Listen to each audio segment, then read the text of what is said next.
ان الحمد للہ نحمده ونصلي على رسوله الكريم اما بعد اعوذ باللہ السمیع العلیم من الشیطان الرجیم بسم اللہ الرحمن الرحیم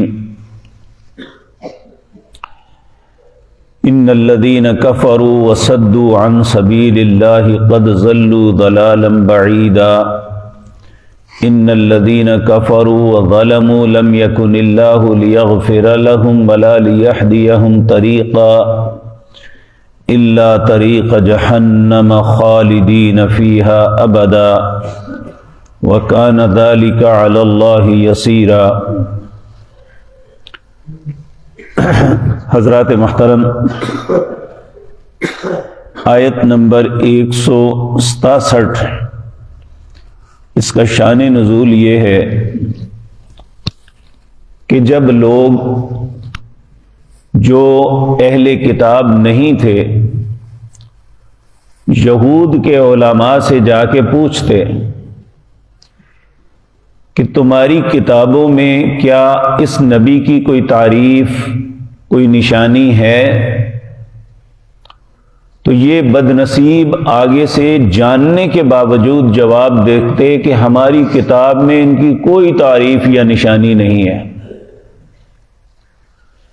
بلکہ جو شخص اسلام کی طرف مائل ہوتا یہ جا کے اسے روکتے کہ نعوذ باللہ کہ تم ایک غلط رستہ منتخب کر رہے ہو۔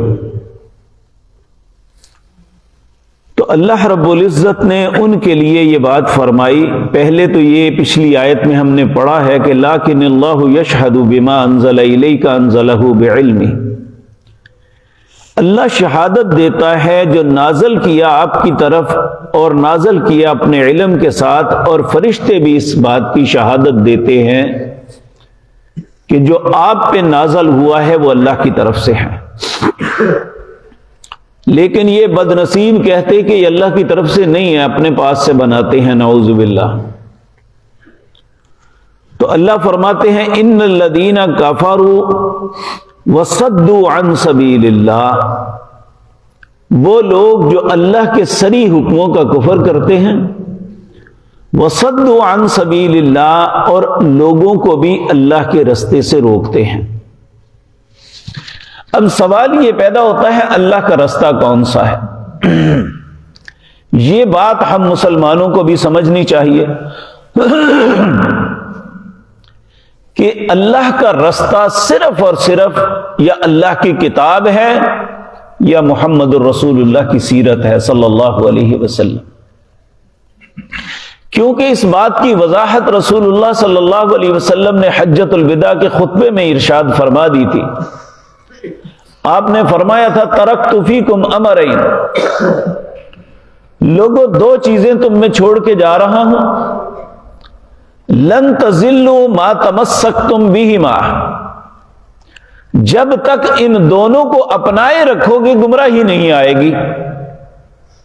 وہ دو چیزیں کون سی ہیں؟ کتاب اللہ، ایک اللہ کی کتاب قرآن کریم، وسنت رسول اللہ صلی اللہ علیہ وسلم، اور دوسرا رسول اللہ کا طریقہ، آپ نے قرآن کے مطابق جو عمل کر کے دکھایا اس کا نام رسول اللہ کا طریقہ ہے۔ جو ان دونوں چیزوں کو اپنائے گا وہ گمراہ نہیں ہوگا، جو ان دونوں چیزوں سے باہر نکلنے کی کوشش کرے گا گمراہی میں چلا جائے گا، یا ان دونوں میں سے کسی کو چھوڑنے کی کوشش کرے گا، جس طرح چھٹے پارے کے آغاز میں ہم نے پڑھا کہ بعض لوگ تفریق پیدا کرتے ہیں اللہ کی بات میں اور رسول اللہ کی بات میں، کہ اللہ کی بات تو مانتے ہیں، رسول اللہ کی نہیں مانتے، قرآن کو مانتے ہیں، حدیث کو نہیں مانتے۔ یہ اللہ کے رستے سے یہ بھی روکنے والے ہیں، جس طرح یہودیوں نے روکا۔ آج امت اسلام کے اندر بھی کوئی شخص جاننے کے باوجود لوگوں کو قرآن و سنت کی بات سے روک کے کسی اور رستے پہ چلاتا ہے، وہ بھی اسی زمرے میں آئے گا۔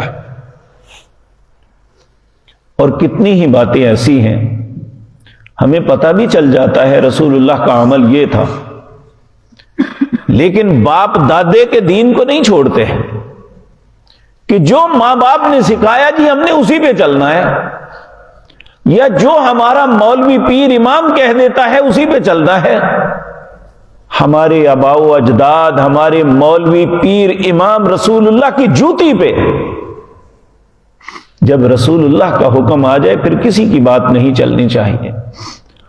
اور جن اماموں کے نام پہ ہم نے فرقے بنائے ہوئے ہیں انہوں نے تو خود اپنی زبان سے کہہ دیا۔ امام ابو حنیفہ رحمت اللہ علیہ جب حج کے لیے تشریف لے گئے، کعبۃ اللہ کا غلاف پکڑ کے لوگوں کو میں اعلان کیا، جو مجھے جانتا ہے وہ جانتا ہے، جو نہیں جانتا میں نعمان بن ثابت ہوں۔ اترکوا قولی بخبر رسول اللہ صلی اللہ علیہ وسلم، جب تمہارے پاس رسول اللہ کا فرمان آ جائے تو میری بات کو چھوڑ دینا، یہ نہ کہنا کہ میں نے یہ بات کہی ہے۔ اب وہ تو بری ہو گئے، آج ہم انہی باتوں کو پیٹ رہے ہیں جی رسول اللہ کی بات اپنی جگہ پہ، ہم فلاں امام کے مقلد ہیں۔ اسی طرح امام شافعی رحمت اللہ علیہ نے یہ کہا تھا کہ جب رسول اللہ کی بات آ جائے تو میری بات کو دیوار سے مار دو، میری بات کی رسول اللہ کے سامنے کوئی حیثیت نہیں ہے۔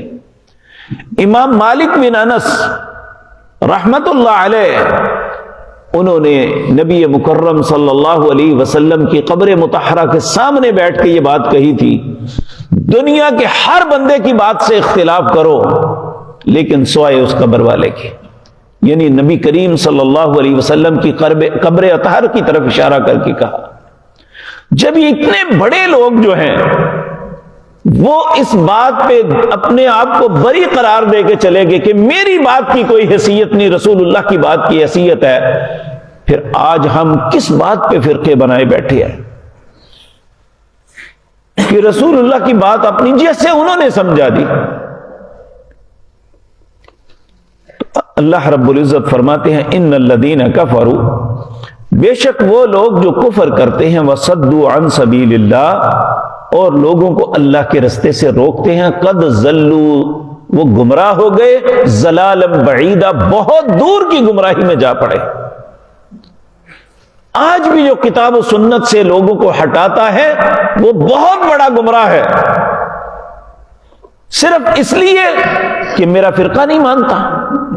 ہمارے فرقوں کی حیثیت کیا ہے؟ ہماری حیثیت کیا ہے اللہ کے رسول صلی اللہ علیہ وسلم کی بات کے سامنے؟